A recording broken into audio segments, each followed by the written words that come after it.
This is Kreskin. Now, of course, you know me as the Amazing Kreskin.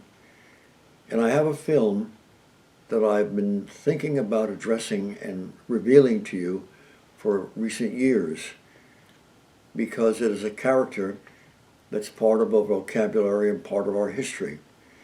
The movie that I refer to is titled Mesmer, and the man's name is Franz Anton Mesmer.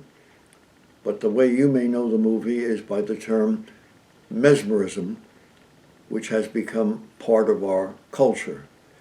You see, there's an interesting story behind this figure.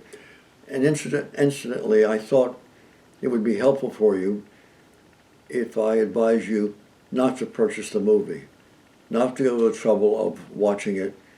It's very poorly put together. It's gotten very poor reviews, even though the man who plays Mesmer is a fine actor. His name was Alan Rickman. Is that correct, the way I pronounce the name? Alan Rickman. He does an excellent job of playing Mesmer, but the movie is not well done. The story of Mesmer is that he was a doctor years and years ago, and he discovered a phenomena that seemed to influence people around him. That's where we got the term mesmerism. In fact, the movie deals with mesmerism and the offshoot of mesmerism, which became more famous and successful, and that is hypnotism. But Mesmer found or believed that our bodies, hands and what have you, give off kind of an electrical fluid of some kind that could be of a healing force to individuals who are ailing. This is why all over the world, when you see pictures of mesmerists or hypnotists, you see electrical patterns coming out of their fingertips, their eyes, or what have you.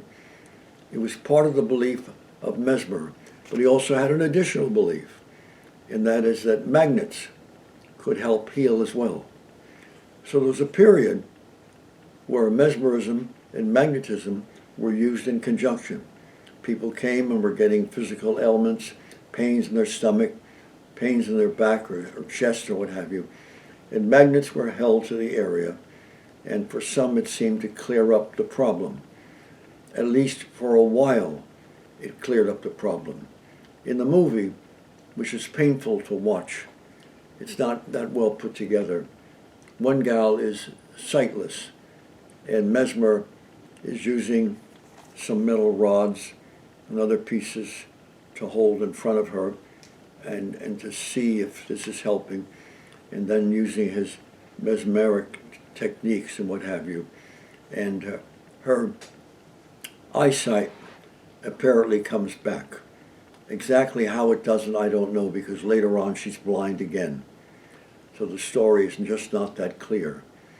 But Mesmer made quite a living at what he was doing. He became very controversial. Mesmerism became popular all over the world, and in movies it was dramatized as a very natural force and what have you. And then in the latter part of his life, he had a traumatic period of time where doctors and researchers could find no evidence of these magnets healing or his body in giving off certain special fluids or what have you.